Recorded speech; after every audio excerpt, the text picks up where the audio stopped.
Muchas organizaciones, entre ellas Colombianos y Colombianas por la Paz, Marcha Patriótica, Congreso de los Pueblos, hayamos insistido en la necesidad de una tregua bilateral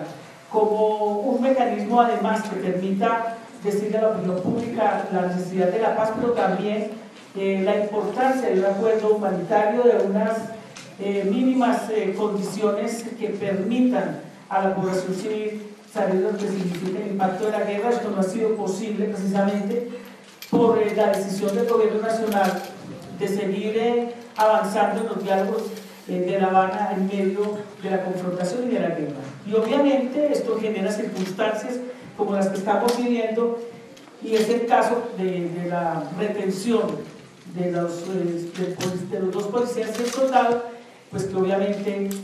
han dado mucho que hablar y que ha precisado inclusive el gobierno nacional y la misma insurgencia de seguir los diálogos de La Habana en medio de lo que significa la confrontación y la guerra, lo que para mucha gente es inexplicable, y comienza toda esa estrategia mediática de buscar la forma de levantar la mesa de La Habana, argumentando precisamente que cómo se habla con la insurgencia sabiendo que están secuestrando, término impreciso en un caso de aplicación del derecho internacional humanitario y del derecho humanitario, pero que de todas maneras también demuestra la intención de muchos sectores en impedir realmente que se pueda, por parte de la opinión, justipreciar la importancia de los diálogos, pero sobre todo de lo que significa y representa la paz para nosotros. Yo creo que lo que el profesor Medina mencionaba es bien importante. No es simplemente el casamiento de la hija del procurador, es la decisión de una persona que tiene un alto cargo en el Estado, que supuestamente además representa la voz del pueblo, que hace una manifestación impresionante de poder. Y es ver uno como, por ejemplo, muchos de los que están investigados, o de los que pueden ser posiblemente investigados, son invitados a una ceremonia que uno, como un ser normal o como una persona normal, tomaría como un hecho de la vida privada de la gente. Se me casa una hija, pues yo no creo que uno tenga 800 amigos. Pero sobre todo no 800 cualquier amigos. Las cortes, todo el ejecutivo, todo el legislativo, todo el sistema financiero del país, lo que engloba claramente lo que significa todo ese poder y cómo es una boda, es una ceremonia religiosa familiar en toda una expresión de poder, que no sabe uno eso qué significa, pero que sí le da uno cuenta también de cómo, a pesar de que muchas voces en este país nos levantamos y se levantaron exigiendo que no se diera la reelección de este personaje que hoy es el Procurador General de la Nación, por lo que representa, por lo que significa para un país con tanta antidemocracia como el que tiene, pero que sin embargo, a pesar de que el presidente de la República argumentaba en su momento que no tenía nada que ver con la reelección, estaba muy feliz en la obra de procurador. Y eso pues da cuenta que intereses además se mueven, se manejan, están detrás de estos hilos del poder. Y yo creo que ustedes pudieron escuchar en la posesión nuevamente de este personaje sus afirmaciones en contra de la paz, sus afirmaciones oponiéndose precisamente al proceso. Y yo comentaba con alguien en estos días, si el procurador hubiera sido procurador en la época en que se debatía la necesidad ética de acabar con la esclavización de personas, yo creo que él hubiera sido un gran defensor de la esclavización. Porque no es sino traerlo a la época, es exactamente igual, o lo mismo lo que representa, y por eso se opone con tanta vehemencia al proceso de paz. Cosas que no hacen ni siquiera el mínimo intento de investigar qué pasó con la llamada Ley de Justicia y Paz, y qué ha pasado precisamente con muchas de esas investigaciones y cuál es la implicancia real de las leyes que se han aprobado en el Congreso que tienen que ver con las víctimas y que tienen que ver con la restitución de tierras. No veo uno el mismo ejercicio dialéctico, si es que eso se le puede llamar así, con relación a la cantidad de dirigentes y defensores de la restitución de tierras asesinados en este país, y sobre todo la casi ninguna, ojalá Jaime pudiera hablar de eso a renglón seguido, restitución de tierras que no se han dado en este país, y que no fuera tan difícil si hubiera la voluntad política, porque el estudio de títulos no es una materia insondable, es supremamente fácil para quienes además conocemos el ejercicio del derecho y del derecho notarial. Yo creo que esto genera y muestra el panorama ante que nos estamos enfrentando.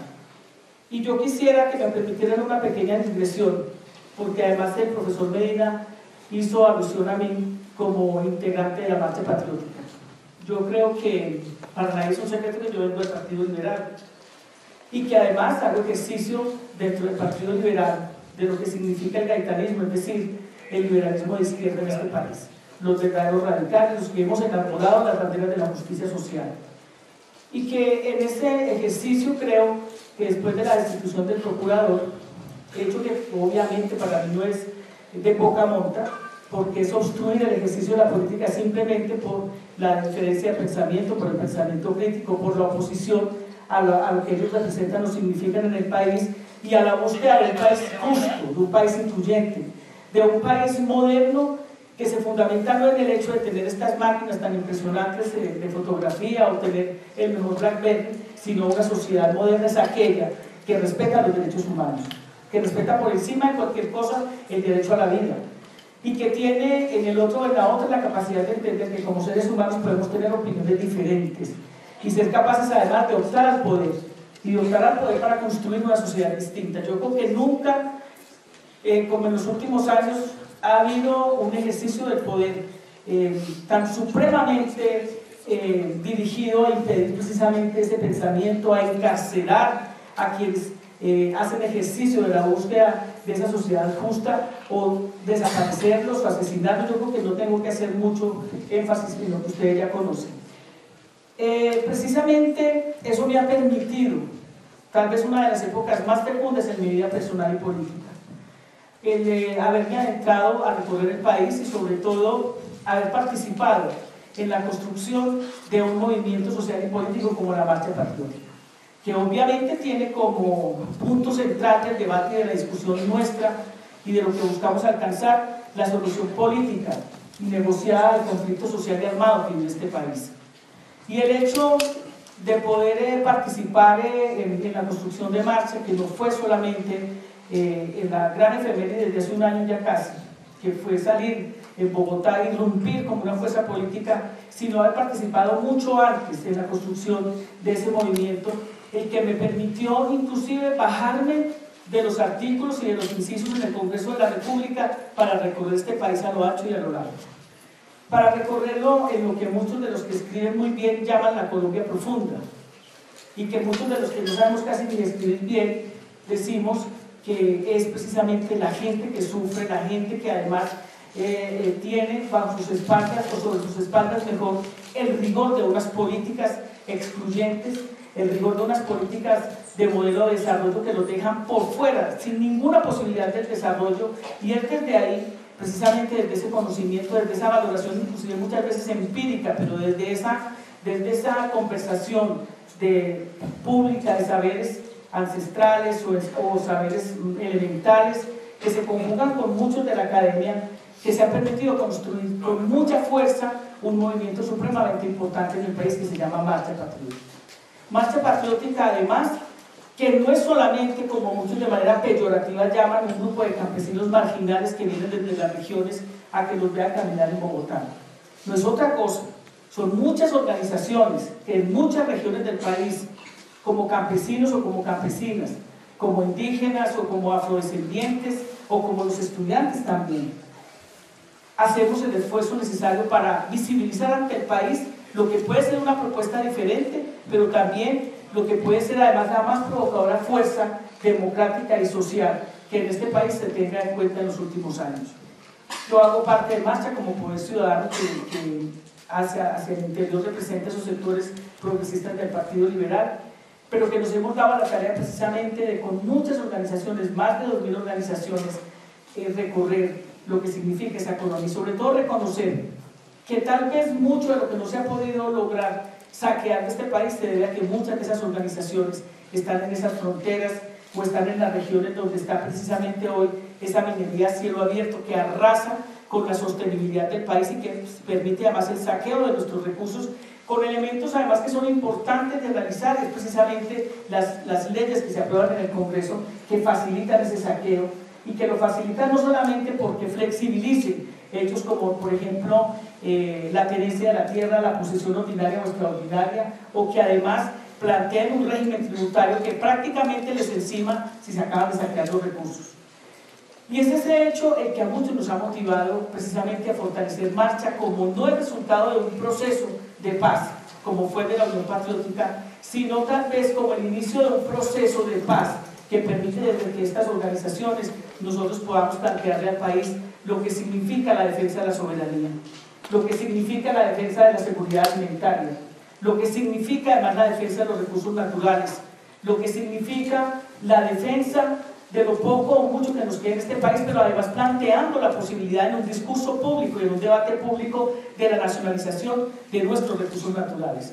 que tienen que ir dirigidos fundamentalmente a satisfacer las necesidades que el pueblo colombiano requiere y amerita. Ha sido muy fácil para mucha gente, no solamente señalar, estigmatizar, sino generar una serie de teorías prejuiciosas con el argumento de que nosotros somos lo mismo que la Unión Patriótica. Yo siento un profundo respeto por la Unión Patriótica porque puso muchos muertos en este país, creyendo que aquí se podía hacer política fácilmente y que sobre todo quienes pensaban o tenían o optaban por un pensamiento diferente, además lo podían expresar. El viernes estamos cumpliendo un aniversario más del asesinato de Camilo Torres. Y eso recuerda precisamente la dificultad en este país, desde muchas percepciones, de construir un modelo democrático diferente. Y eso es lo que nosotros tratamos de hacer en Marcha Patriótica, donde además yo creo que a pesar de esa estigmatización tan profunda, tan difícil, que a uno lo que inclusive muchas veces lo preocupa a Daniel es que es sostenida y argumentada por gente que uno creería que tiene un pensamiento abierto, que así no coincida con las propuestas nuestras, pues al menos se nos permite la posibilidad de expresarlas en el país, pero todo lo contrario, es muy difícil. Y en ese imaginario se yergue y comienza a caminar y serpentea una posibilidad de un proceso de paz. De un proceso de paz además que algunos, sobre todo los que tienen el poder de plantearle y generar matices de opinión, a veces el proceso de paz cada vez más profundizan, diciendo que quienes estamos en la marcha, pues obviamente somos miembros de las FARC, somos financiados por las FARC. Y yo me pregunto, creo que esta semana o la otra semana va a haber una marcha que ha sido liderada por Elvino de Luz. Nadie pregunta dónde sale la plata. Nadie pregunta si la plata la pone el sistema financiero de este país o la ponen los paramilitares o quién la pone. Pero cuando el pueblo se organiza, se moviliza, trata inclusive de aliarse con sectores que en un momento determinado podrían no ser sus aliados para evidenciar ante el país lo injusto del modelo, lo injusto del sistema, la necesidad de acabar con la guerra, inclusive de una manera tan elemental como pensar que esos recursos pueden contribuir a la construcción de un modelo educativo diferente, al financiamiento de una educación que, como lo dice inclusive el documento de la OCDE de la semana pasada, el recomendable a Colombia, sí puede haber un poco más de cobertura, pero la educación en Colombia en su calidad es pésima. Siquiera para eso que se destinaran los recursos. Poder plantear este debate en este país es casi un anatema. Y un anatema porque los medios de comunicación, a los cuales en algún espacio deberíamos referirnos, Daniel, para plantear cuál es su responsabilidad social y cuál es su compromiso en la construcción de imaginarios, en la construcción de ideales que puedan resignificar la posibilidad de su papel en la construcción de la paz. Y es por ello que es muy difícil pensar que el debate de La Habana se agote en la mesa de La Habana, es decir, que se agote entre la discusión de la insurgencia y el gobierno nacional. Y no pensar que más allá de eso, muchas organizaciones como Marcha, muchas organizaciones como Congreso de los Pueblos, aquí recientemente tuvimos un evento a finales del mes de diciembre, u organizaciones como la Minga Social e Indígena, u organizaciones como SOC o como COSUCOL, que nos hemos juntado para hacer una ruta social común hacia la paz. Estamos buscando fundamentalmente una unidad que va más allá de los simples señalamientos, estigmatizaciones o cualificaciones, porque yo creo que sí algo es importante, y en eso sí coincido con el maestro Medófilo Medina, de que a veces se queda uno perplejo de ver que el Partido Comunista es expulsado del seno de un movimiento que se dice democrático, que obtuvo una mayoría importantísima de votos en los procesos electorales por el simple hecho de pertenecer a la Marcha Patriótica. yo me pregunto, es como si los insurgentes, ELN o FARC o EPL no fueran colombianos o no fueran colombianas. Como si fuera tan fácil, precisamente, y es una de las cosas que a mí personalmente me causa indignación, de que se crea de que el hecho de que la Unión Patriótica en su momento, como resultado del producto de unos acuerdos, hubiera surgido, hubiera irrumpido como un movimiento político y fuera asesinado por el establecimiento de este país, porque no lo asesinaron ningún extraterrestre, lo asesinó la gente de este país, los que no querían y querían permitir que aquí se avanzara hacia un proceso que transformara las condiciones objetivas que generan la pobreza y la miseria de este país. Y los que estamos en todos estos movimientos, llámese Marcha, o Congreso de los Pueblos, o Poder Ciudadano, o cualquiera de estas organizaciones, o la MAN, estamos exigiendo la transformación y la reformación a fondo de esas condiciones objetivas y también subjetivas que generan la inmensa desigualdad, la pobreza y la miseria. Y uno no ve, por ejemplo, que nadie se indigne porque la OTE viene a decirnos aquí que felicita a Colombia porque todos los días exporta más materias primas. ¿Qué significa eso? ¿Qué significa eso? ¿O qué significa, por ejemplo, que en Colombia se le recomiende acabar con el salario mínimo?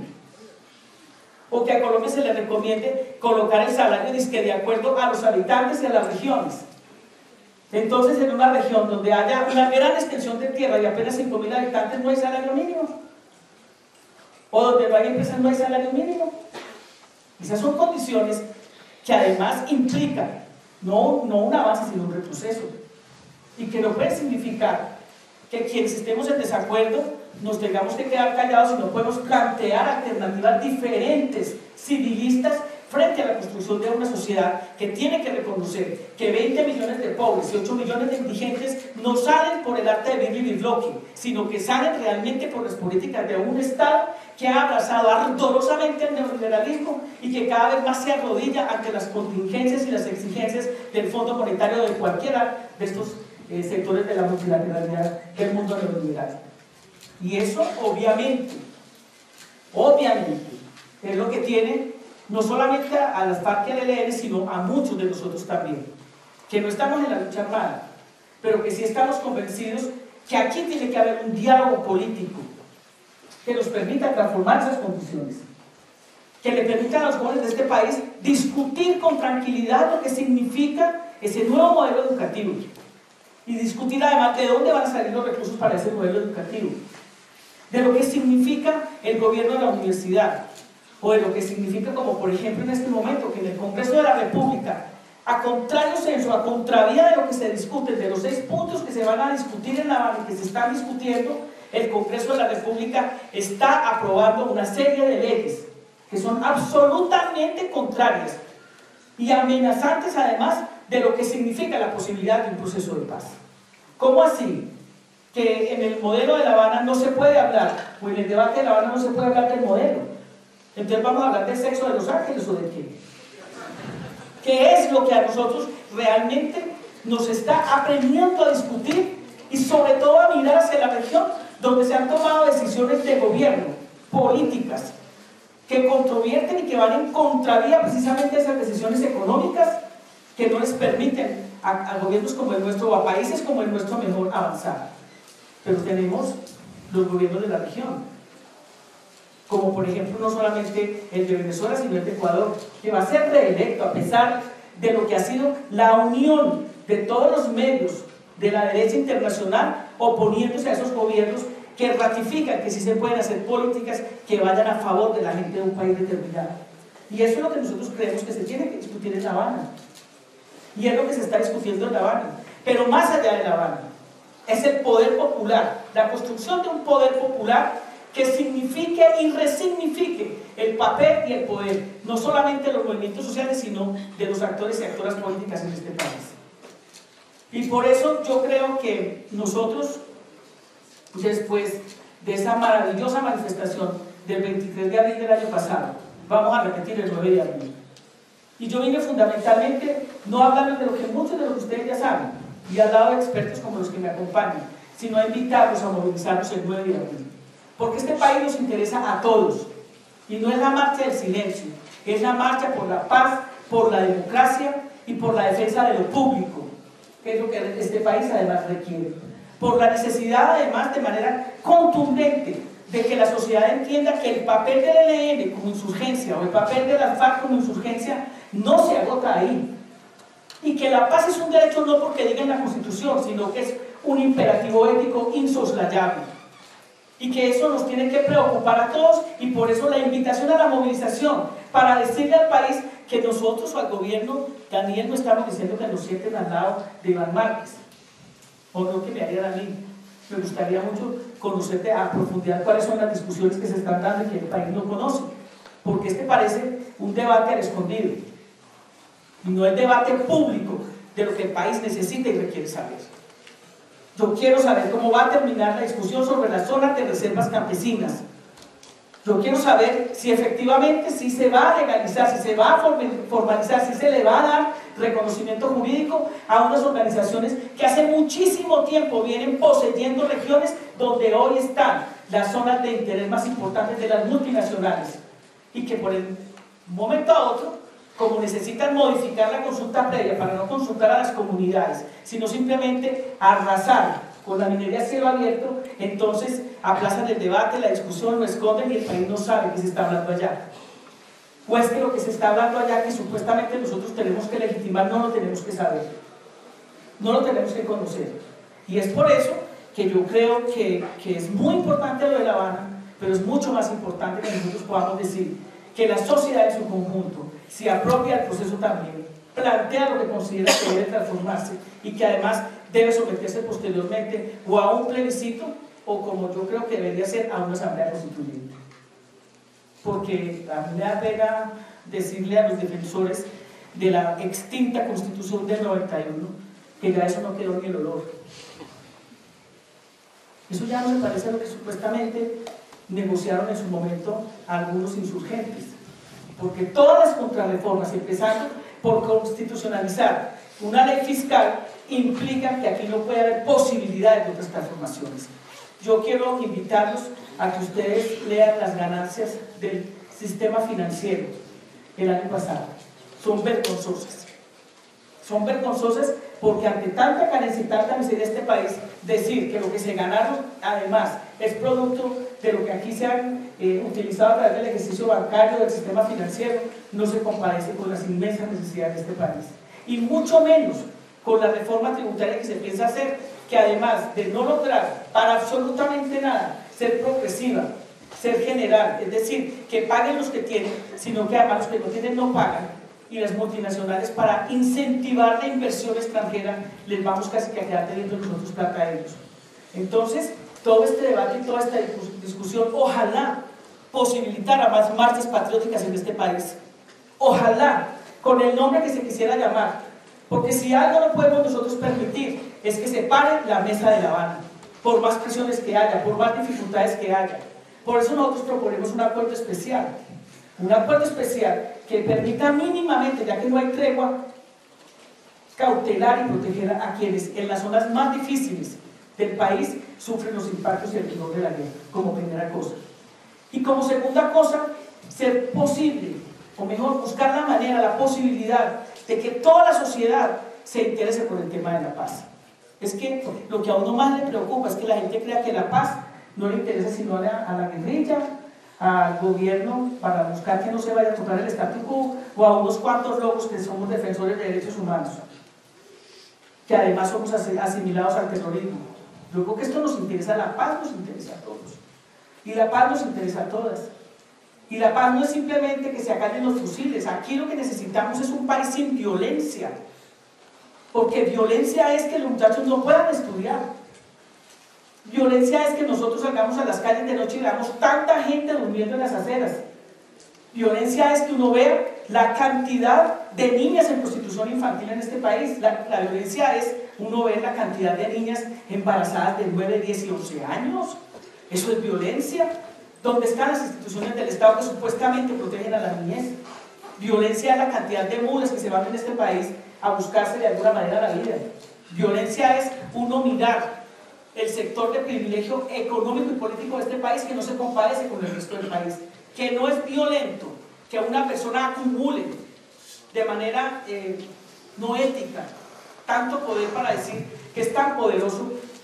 que puede mañana o pasado mañana imaginarse que alguien piensa mal y lo destituya. A mí me pueden destituir mañana o pasado mañana post-mortem, porque pues ya 34 años más otros 34, ¿será que vuelvan a resucitar y vuelvan a ser o a mis herederos? No sé, pero más o menos así está la cosa en este país. Pero yo creo que lo más esperanzador, lo más motivante, lo más importante es que nosotros vemos escenarios como estos llenos no solamente de estudiantes, sino también de obreros, de trabajadores, inclusive de gente de clase media. Para terminar, les voy a hacer un relato. Esta mañana yo me reuní con unos campesinos,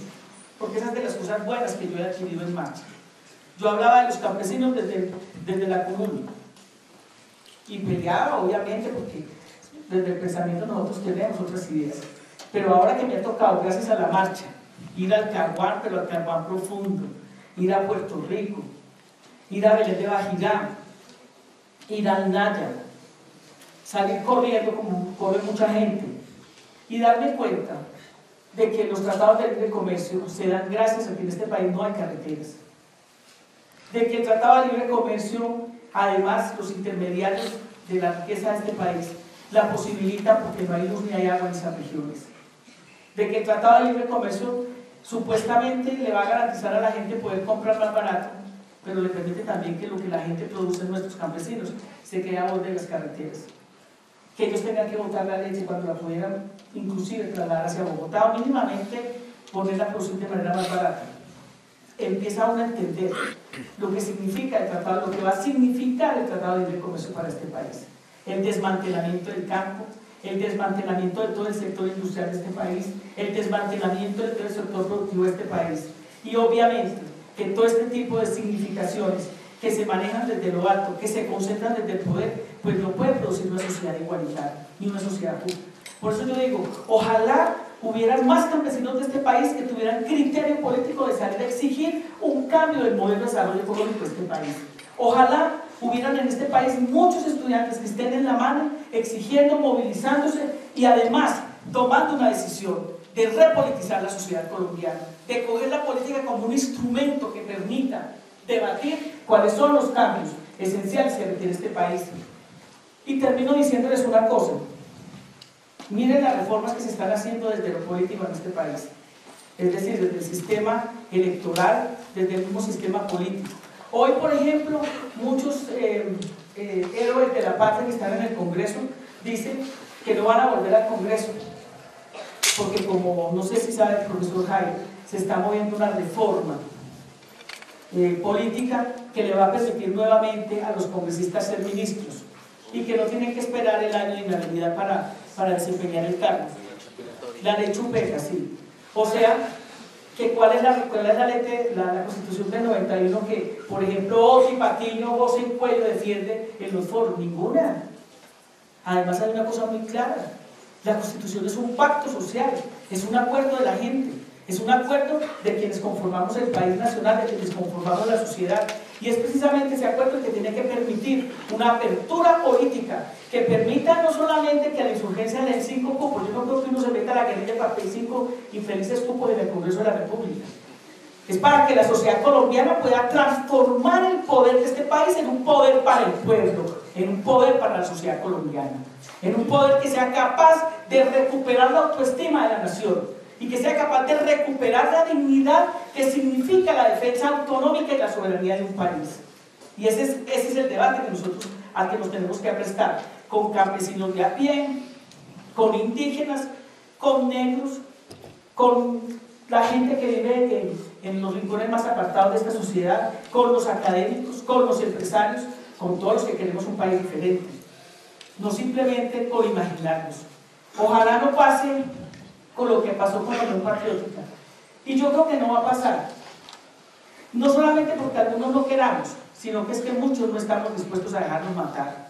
Y si nos toca que nos maten, pues habrá mucha gente que venga detrás defendiendo la posibilidad de transformar un país. Y a eso yo quiero invitarlos a ustedes, no a que se dejen matar, sino a que seamos capaces de construir avenidas y alamedas por donde pueda discurrir el proyecto